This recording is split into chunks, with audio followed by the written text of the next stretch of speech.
Re Militari. By Publius Flavius Vegetius Renatus. To the Emperor Valetua.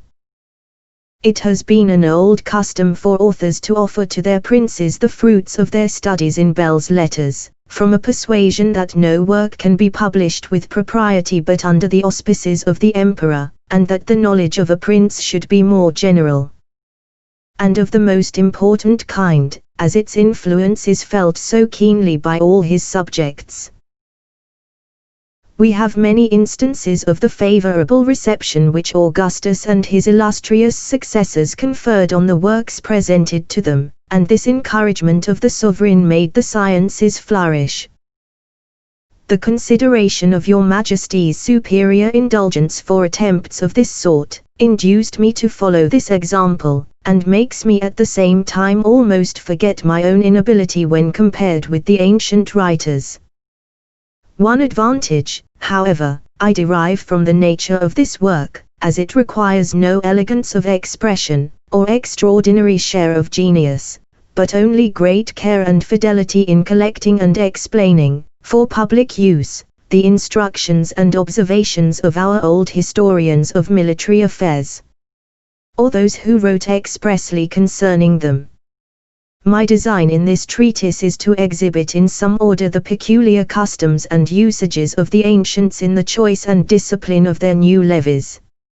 Nor do I presume to offer this work to your Majesty from a supposition that you are not acquainted with every part of its contents, but that you may see that the same salutary dispositions and regulations which your own wisdom prompts you to establish for the happiness of the empire were formerly observed by the founders thereof, and that your Majesty may find with ease in this abridgment whatever is most useful on so necessary and important a subject. Book I: The Selection and Training of New Levies. The Roman Discipline the Cause of their Greatness. Victory in war does not depend entirely upon numbers or mere courage, only skill and discipline will ensure it. We find that the Romans owed the conquest of the world to no other cause than continual military training, exact observance of discipline in their camps and unwearied cultivation of the other arts of war. Without these, what chance would the inconsiderable numbers of the Roman armies have had against the multitudes of the Gauls? Or with what success would their small size have been opposed to the prodigious stature of the Germans? The Spaniards surpassed us not only in numbers, but in physical strength. We were always inferior to the North Africans, Carthaginians, in wealth and unequal to them in deception and stratagem. And the Greeks, indisputably, were far superior to us in skill in arts and all kinds of knowledge.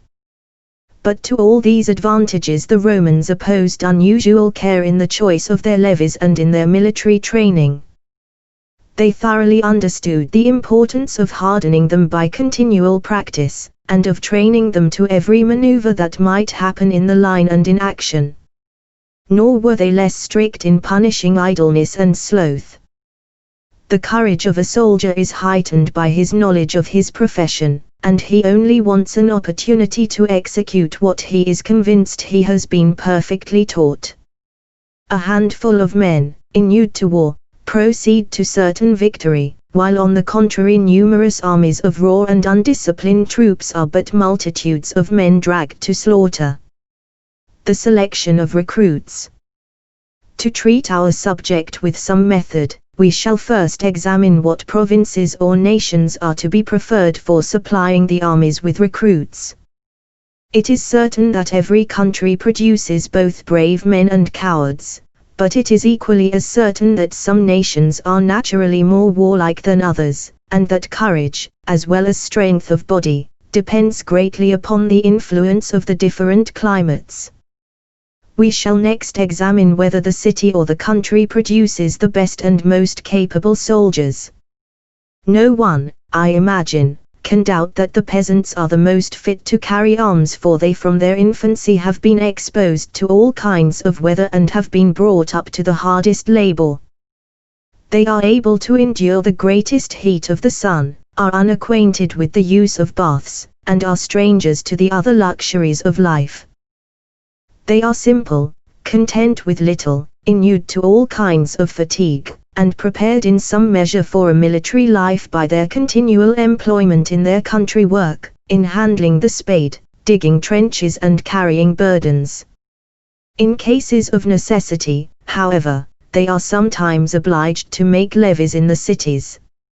And these men, as soon as enlisted, should be taught to work on entrenchments, to march in ranks, to carry heavy burdens, and to bear the sun and dust. Their meals should be coarse and moderate, they should be accustomed to lie sometimes in the open air and sometimes in tents. After this, they should be instructed in the use of their arms. And if any long expedition is planned, they should be encamped as far as possible from the temptations of the city. By these precautions their minds, as well as their bodies, will properly be prepared for the service. I realize that in the first ages of the Republic, the Romans always raised their armies in the city itself, but this was at a time when there were no pleasures, no luxuries to enervate them.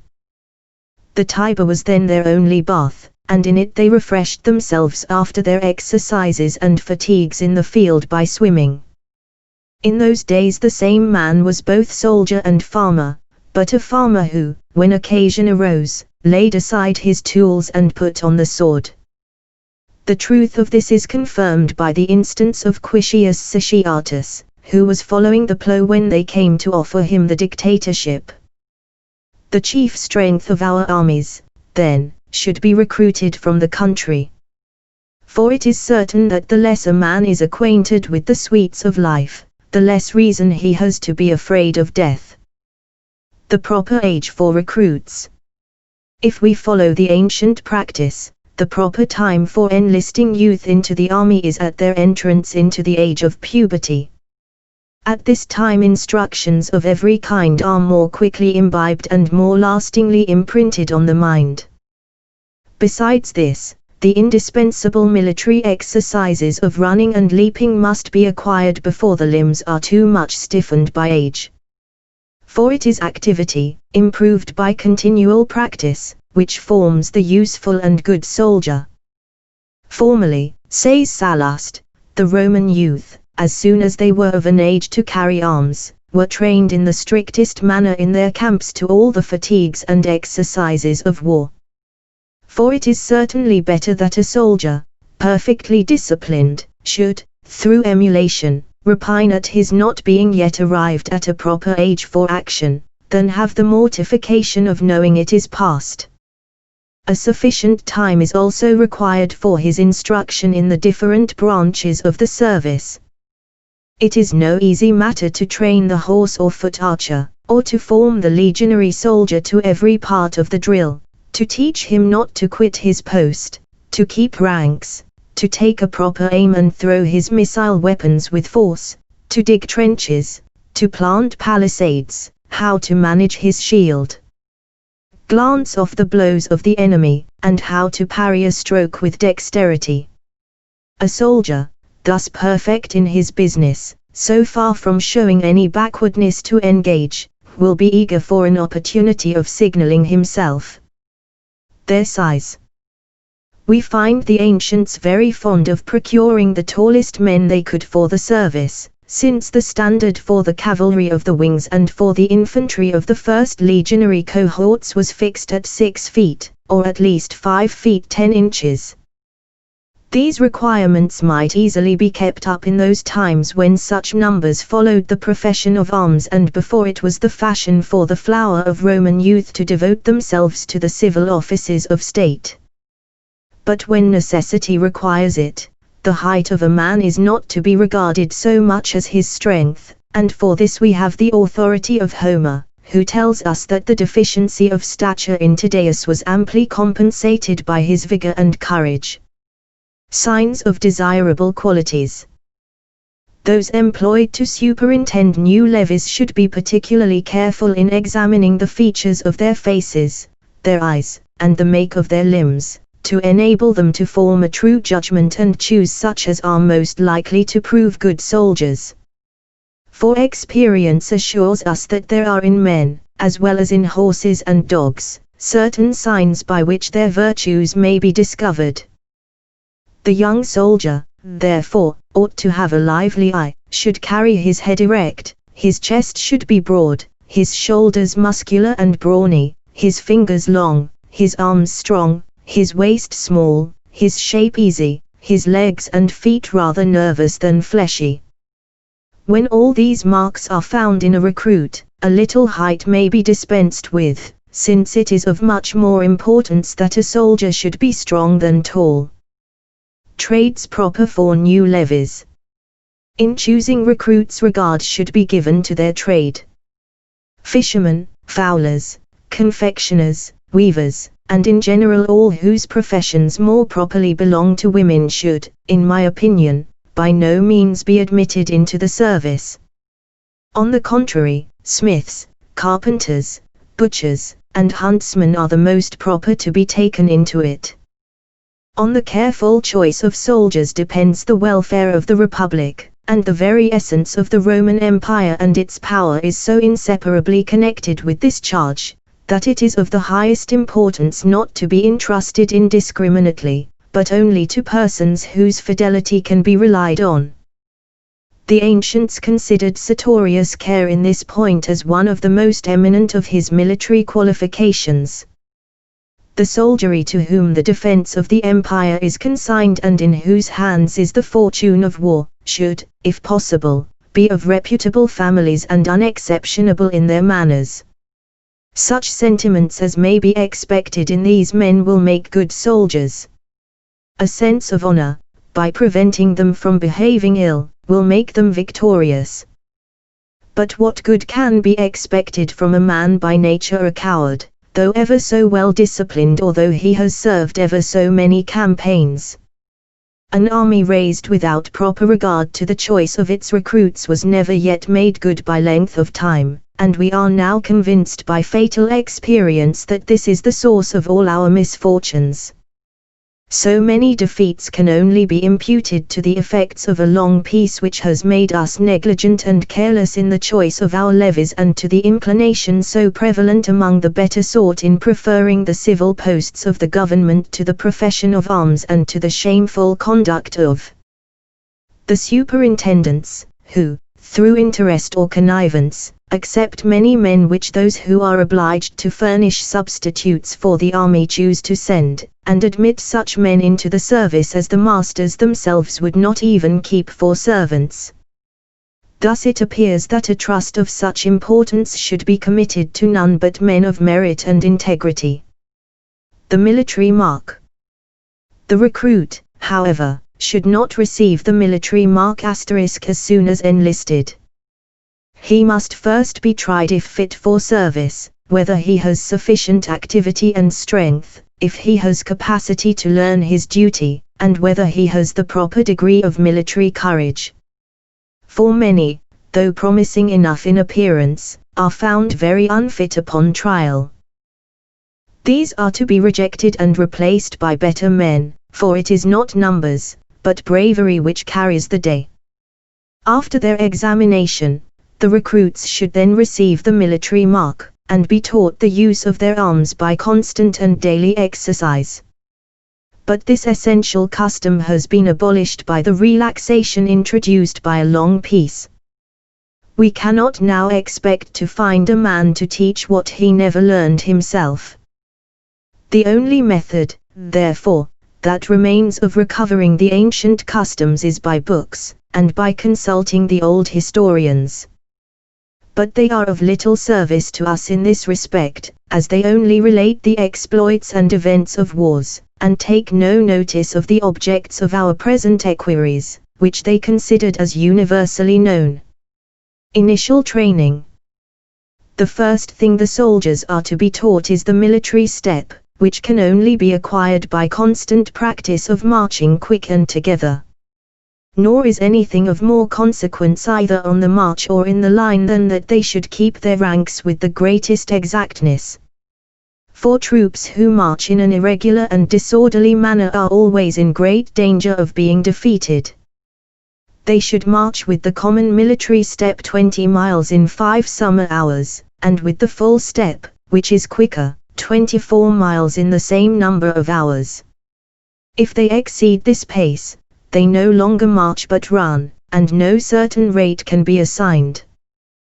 But the young recruits in particular must be exercised in running, in order to charge the enemy with great vigor, occupy, on occasion, an advantageous post with greater expedition, and prevent the enemy in their designs upon the same, that they may, when sent to reconnoitre, advance with speed, return with greater celerity and more easily come up with the enemy in a pursuit. Leaping is another very necessary exercise, to enable them to pass ditches or embarrassing eminences of any kind without trouble or difficulty. There is also another very material advantage to be derived from these exercises in time of action, for a soldier who advances with his javelin, running and leaping, dazzles the eyes of his adversary, strikes him with terror, and gives him the fatal stroke before he has time to put himself on his defense.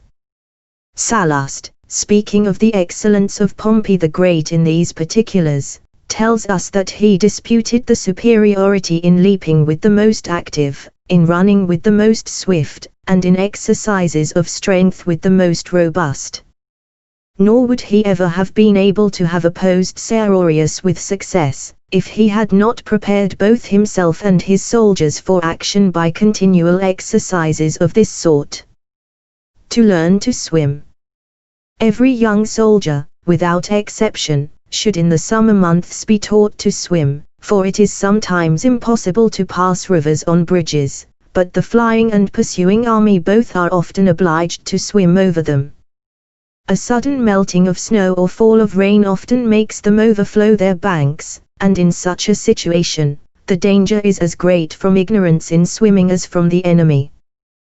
The ancient Romans, therefore, perfected in every branch of the military art by a continued series of wars and perils, chose the field of Mars as the most commodious for their exercises on account of its vicinity to the Tiber, that the youth might therein wash off the sweat and dust, and refresh themselves after their fatigues by swimming. The cavalry also, as well as the infantry, and even the horses and the servants of the army, should be accustomed to this exercise, as they are all equally liable to the same accidents. The post exercise. We are informed by the writings of the ancients that, among their other exercises, they had that of the post. They gave their recruits round bucklers woven with willows, twice as heavy as those used on real service, and wooden swords double the weight of the common ones. They exercised them with these at the post both morning and afternoon. This is an invention of the greatest use, not only to soldiers, but also to gladiators. No man of either profession ever distinguished himself in the circus or field of battle, who was not perfect in this kind of exercise. Every soldier, therefore, fixed a post firmly in the ground, about the height of 6 feet. Against this, as against a real enemy, the recruit was exercised with the above-mentioned arms, as it were with the common shield and sword, sometimes aiming at the head or face, sometimes at the sides, at others ediavarig to strike at the thighs or legs. He was instructed in what manner to advance and retire, and in short how to take every advantage of his adversary, but was thus above all particularly cautioned not to lay himself open to his antagonist while aiming his stroke at him. Not to cut, but to thrust with the sword. They were likewise taught not to cut but to thrust with their swords. For the Romans not only made a jest of those who fought with the edge of that weapon, but always found them an easy conquest. A stroke with the edges, though made with ever so much force, seldom kills, as the vital parts of the body are defended both by the bones and armor. On the contrary, a stab, though it penetrates but 2 inches, is generally fatal. Besides, in the attitude of striking, it is impossible to avoid exposing the right arm and side, but on the other hand, the body is covered while a thrust is given, and the adversary receives the point before he sees the sword. This was the method of fighting principally used by the Romans, and their reason for exercising recruits with arms of such a weight at first was, that when they came to carry the common ones so much lighter, the greater difference might enable them to act with greater security and alacrity in time of action. The drill called armatura. The new levies also should be taught by the masters at arms the system of drill called armatura, as it is still partly kept up among us. Experience even at this time convinces us that soldiers, perfect therein, are of the most service in engagements. And they afford certain proofs of the importance and effects of discipline in the difference we see between those properly trained in this branch of drill and the other troops. The old Romans were so conscious of its usefulness that they rewarded the masters at arms with a double allowance of provision. The soldiers who were backward in this drill were punished by having their allowance in barley. Nor did they receive it as usual, in wheat, until they had, in the presence of the prefect, tribunes, or other principal officers of the legion, showed sufficient proofs of their knowledge of every part of their study. No state can either be happy or secure that is remiss and negligent in the discipline of its troops. For it is not profusion of riches or excess of luxury that can influence our enemies to court or respect us. This can only be effected by the terror of our arms. It is an observation of Cato that misconduct in the common affairs of life may be retrieved, but that it is quite otherwise in war, where errors are fatal and without remedy, and are followed by immediate punishment. For the consequences of engaging an enemy, without skill or courage, is that part of the army is left on the field of battle, and those who remain receive such an impression from their defeat that they dare not afterwards look the enemy in the face. The use of missile weapons. Besides the aforementioned exercise of the recruits at the post, they were furnished with javelins of greater weight than common, which they were taught to throw at the same post. And the masters at arms were very careful to instruct them how to cast them with a proper aim and force. This practice strengthens the arm and makes the soldier a good marksman. The use of the bow. A third or fourth of the youngest and fittest soldiers should also be exercised at the post with bows and arrows made for that purpose only. The masters for this branch must be chosen with care and must apply themselves diligently to teach the men to hold the bow in a proper position, to bend it with strength, to keep the left hand steady, to draw the right with skill, to direct both the attention and the eye to the object, and to take their aim with equal certainty either on foot or on horseback.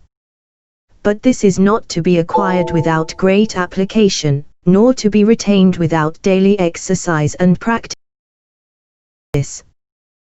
The utility of good archers in action is evidently demonstrated by Cato in his treatise on military discipline. To the institution of a body of troops of this sort Claudius owed his victory over an enemy who, till that time, had constantly been superior to him. Scipio Africus, before his battle with the Eumetes, who had made a Roman army ignominiously pass under the yoke, thought he could have no likelihood of success except by mingling a number of select archers with every century. The sling. Recruits are to be taught the art of throwing stones both with the hand and sling. The inhabitants of the Balearic Islands are said to have been the inventors of slings, and to have managed them with surprising dexterity, owing to the manner of bringing up their children. The children were not allowed to have their food by their mothers till they had first struck it with their sling. Soldiers, notwithstanding their defensive armor, are often more annoyed by the round stones from the sling than by all the arrows of the enemy. Stones kill without mangling the body, and the contusion is mortal without loss of blood. It is universally known the ancients employed slingers in all their engagements.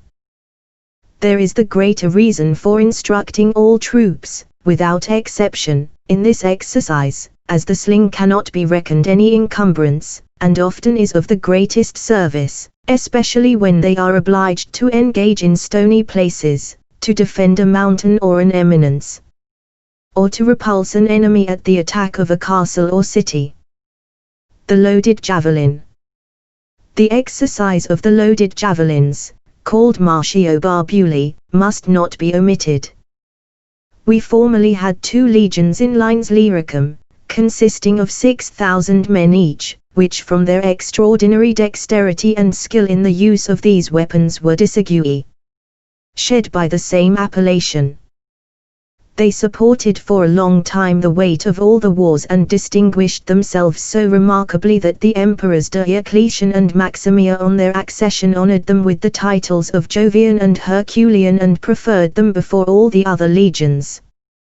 Every soldier carries 5 of these javelins in the hollow of his shield. And thus the legionary soldiers seem to supply the place of archers, for they wound both the men and horses of the enemy before they come within reach of the common missile weapons. To be taught to vault. The ancients strictly obliged both the veteran soldiers and recruits to a constant practice of vaulting. It has indeed reached our times, although little regard is paid to it at present. They had wooden horses for that purpose placed in winter under cover and in summer in the field. The young soldiers were taught to vault on them at first without arms, afterwards completely armed. And such was their attention to this exercise that they were accustomed to mount and dismount on either side indifferently, with their drawn swords or lances in their hands. By assiduous practice in the leisure of peace, their cavalry was brought to such perfection of discipline that they mounted their horses in an instant even amidst the confusion of sudden and unexpected alarms. And to carry burdens. To accustom soldiers to carry burdens is also an essential part of discipline. Recruits in particular should be obliged frequently to carry a weight of not less than 60 pounds, exclusive of their arms, and to march with it in the ranks. This is because on difficult expeditions they often find themselves under the necessity of carrying their provisions as well as their arms. Nor will they find this troublesome when inured to it by custom, which makes everything easy. Our troops in ancient times were a proof of this, and Virgil has remarked it in the following lines. The Roman soldiers, bred in war's alarms, bending with unjust loads and heavy arms, cheerful their toilsome marches undergo, and pitch their sudden camp before the foe. The arms of the ancients. The manner of arming the troops comes next under consideration. But the method of the ancients no longer is followed. For though after the example of the Goths, the Alars and the Huns, we have made some improvements in the arms of the cavalry, yet it is plain the infantry are entirely defenseless. From the foundation of the city till the reign of the Emperor Gracia, the foot wore cuirasses and helmets. But negligence and sloth having by degrees introduced a total relaxation of discipline, the soldiers began to think their armor too heavy, as they seldom put it on. They first requested leave from the emperor to lay aside the cuirass and afterwards the helmet. In consequence of this, our troops in their engagements with the Goths were often overwhelmed with their showers of arrows. Nor was the necessity of obliging the infantry to resume their cuirasses and helmets discovered, notwithstanding such repeated defeats, which brought on the destruction of so many great cities. Troops, defenseless and exposed to all the weapons of the enemy, are more disposed to fly than fight. What can be expected from a foot archer without cuirass or helmet, who cannot hold at once his bow and shield, or from the ensigns whose bodies are naked, and who cannot at the same time carry a shield and the colors? The foot soldier finds the weight of a cuirass and even of a helmet intolerable. This is because he is so seldom exercised and rarely puts them on. But the case would be quite different, were they even heavier than they are, if by constant practice he had been accustomed to wear them. But it seems these very men, who cannot support the weight of the ancient armor, think nothing of exposing themselves without defense to wounds and death, or, which is worse, to the shame of being made prisoners, or of betraying their country by flight, and thus to avoid an inconsiderable share of exercise and fatigue, suffer themselves ignominiously to be cut in pieces. With what propriety could the ancients call the infantry a wall, but that in some measure they resembled it by the complete armor of the legionary soldiers who had shields, helmets, cuirasses, and greaves of iron on the right leg, and the archers who had gauntlets on the left arm. These were the defensive arms of the legionary soldiers. Those who fought in the first line of their respective legions were called principes, in the second hastati, and in third triarii. The triarii, according to their method of discipline, rested in time of action on one knee, under cover of their shields, so that in this position they might be less exposed to the darts of the enemy than if they stood upright, and also, when there was a necessity for bringing them up, that they might be fresh, in full vigor and charge with the greater impetuosity. There have been many instances of their gaining a complete victory after the entire defeat of both the principes and hastati. The ancients had likewise a body of light infantry, slingers, and feritarii, the light troops, who were generally posted on the wings and began the engagement. The most active and best disciplined men were selected for this service, and as their number was not very great, they easily retired in case of a repulse through the intervals of the legion, without thus occasioning the least disorder in the line. The pomois leather caps worn by our soldiers were formerly introduced with a different design. The ancients obliged the men to wear them at all times so that being constantly accustomed to have the head covered they might be less sensible of the weight of the helmet. As to the missile weapons of the infantry, they were javelins headed with a triangular sharp iron, 11 inches or a foot long, and were called piles. When once fixed in the shield it was impossible to draw them out, and when thrown with force and skill, they penetrated the cuirass without difficulty. At present they are seldom used by us, but are the principal weapon of the barbarian heavy-armed foot. They are called bibrae, and every man carries 2 or 3 of them to battle. It must be observed that when the soldiers engage with the javelin, the left foot should be advanced, for, by this attitude the force required to throw it is considerably increased. On the contrary, when they are close enough to use their piles and swords, the right foot should be advanced, so that the body may present less aim to the enemy, and the right arm be nearer and in a more advantageous position for striking. Hence it appears that it is as necessary to provide soldiers with defensive arms of every kind as to instruct them in the use of offensive ones. For it is certain a man will fight with greater courage and confidence when he finds himself properly armed for defense. Entrenched camps. Recruits are to be instructed in the manner of entrenching camps, there being no part of discipline so necessary and useful as this. For in a camp, well chosen and entrenched, the troops both day and night lie secure within their works, even though in view of the enemy. It seems to resemble a fortified city which they can build for their safety wherever they please. But this valuable art is now entirely lost, for it is long since any of our camps have been fortified either with trenches or palisades. By this neglect our forces have been often surprised by day and night by the enemy's cavalry and suffered very severe losses. The importance of this custom appears not only from the danger to which troops are perpetually exposed who encamp without such precautions, but from the distressful situation of an army that, after receiving a check in the field, finds itself without retreat and consequently at the mercy of the enemy. A camp, especially in the neighborhood of an enemy, must be chosen with great care. Its situation should be strong by nature, and there should be plenty of wood, forage and water. If the army is to continue in it any considerable time, attention must be had to the salubrity of the place.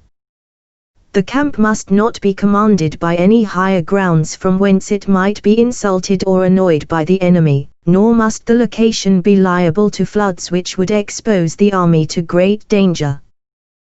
The dimensions of the camps must be determined by the number of troops and quantity of baggage, that a large army may have room enough, and that a small one may not be obliged to extend itself beyond its proper ground.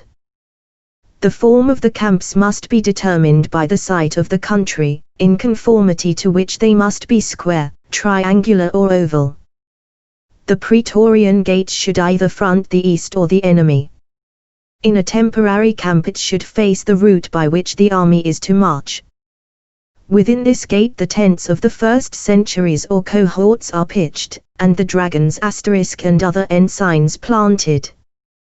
The decumy gate is directly opposite to the praetorian in the rear of the camp, and through this the soldiers are conducted to the place appointed for punishment or execution. There are two methods of entrenching a camp. When the danger is not imminent, they carry a slight ditch round the whole circuit, only 9 feet broad and 7 deep. With the turf taken from this they make a kind of wall or breastwork 3 feet high on the inner side of the ditch. But where there is reason to be apprehensive of attempts of the enemy, the camp must be surrounded with a regular ditch 12 feet broad and 9 feet deep perpendicular from the surface of the ground. A parapet is then raised on the side next the camp, of the height of 4 feet, with hurdles and fascines properly covered and secured by the earth taken out of the ditch. From these dimensions the interior height of the entrenchment will be found to be 13 feet, and the breadth of the ditch 12. On the top of the whole are planted strong palisades which the soldiers carry constantly with them for this purpose. A sufficient number of spades, pickaxes, wicker baskets and tools of all kinds are to be provided for these works. There is no difficulty in carrying on the fortifications of a camp when no enemy is in sight. But if the enemy is near, all the cavalry and half the infantry are to be drawn up in order of battle to cover the rest of the troops at work on the entrenchments and be ready to receive the enemy if they offer to attack. The sentries are employed by turns on the work and are regularly called to the relief by a crier till the whole is completed. It is then inspected and measured by the centurions, who punish such as have been indolent or negligent. This is a very important point in the discipline of young soldiers, who when properly trained to it will be able in an emergency to fortify their camp with skill and expedition. Evolutions. No part of drill is more essential in action than for soldiers to keep their ranks with the greatest exactness, without opening or closing too much. Troops too much crowded can never fight as they ought, and only embarrass one another. If their order is too open and loose, they give the enemy an opportunity of penetrating. Whenever this happens and they are attacked in the rear, universal disorder and confusion are inevitable. Recruits should therefore be constantly in the field, drawn up by the roll and formed at first into a single rank. They should learn to dress in a straight line and to keep an equal and just distance between man and man. They must then be ordered to double the rank, which they must perform very quickly, and instantly cover their file leaders. In the next place, they are to double again and form 4 deep. And then the triangle or, as it is commonly called, the wedge, a disposition found very serviceable in action. They must be taught to form the circle or orb, for well-disciplined troops, after being broken by the enemy, have thrown themselves into this position and have thereby prevented the total rout of the army. These evolutions, often practiced in the field of exercise, will be found easy in execution on actual service. Monthly marches. It was a constant custom among the old Romans, confirmed by the ordinances of Augustus and Hadria, to exercise both cavalry and infantry 3 times in a month by marches of a certain length. the foot were obliged to march completely armed the distance of 10 miles from the camp and return, in the most exact order and with the military step which they changed and quickened on some part of the march.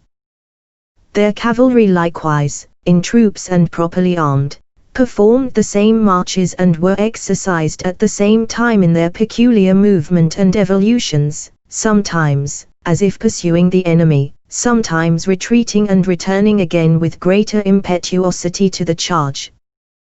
They made these marches not in plain and even ground only, but both cavalry and infantry were ordered into difficult and uneven places and to ascend or descend mountains. To prepare them for all kinds of accidents and familiarize them with the different maneuvers that the various situations of a country may require. Conclusion. These military maxims and instructions, Invincible Emperor, as a proof of my devotion and zeal for your service, I have carefully collected from the works of all the ancient authors on the subject. My design herein is to point out the certain method of forming good and serviceable armies, which can only be accomplished by an exact imitation of the ancients in their care in the choice and discipline of their levies. Men are not degenerated in point of courage, nor are the countries that produced the Lacedaemonians, the Athenians, the Marsias, the Samnites, the Pelagi and even the Romans themselves, yet exhausted. Did not the Epirots acquire in former times a great reputation in war? Did not the Macedonians and Thessalians, after conquering the Persians, penetrate even into India? And it is well known that the warlike dispositions of the Dacians, Moesias and Thracians gave rise to the fable that Mars was born among them. To pretend to enumerate the different nations so formidable of old, all which now are subject to the Romans, would be tedious. But the security established by long peace has altered their dispositions, drawn them off from military to civil pursuits and infused into them a love of idleness and ease. Hence a relaxation of military discipline insensibly ensued, then a neglect of it, and it sunk at last into entire oblivion. Now will it appear surprising that this alteration should have happened in latter times, if we consider that the peace, which lasted about 20 years or somewhat more after the First Punic War, enervated the Romans, before everywhere victorious, by idleness and neglect of discipline to such a degree, that in the Second Punic War they were not able to keep the field against Habel. At last, after the defeat of many consuls and the loss of many officers and armies, they were convinced that the revival of discipline was the only road to victory and thereby recovered their superiority. The necessity, therefore, of discipline cannot be too often inculcated, as well as the strict attention requisite in the choice and training of new levies. It is also certain that it is a much less expense to a state to train its own subjects to arms than to take foreigners into its pay.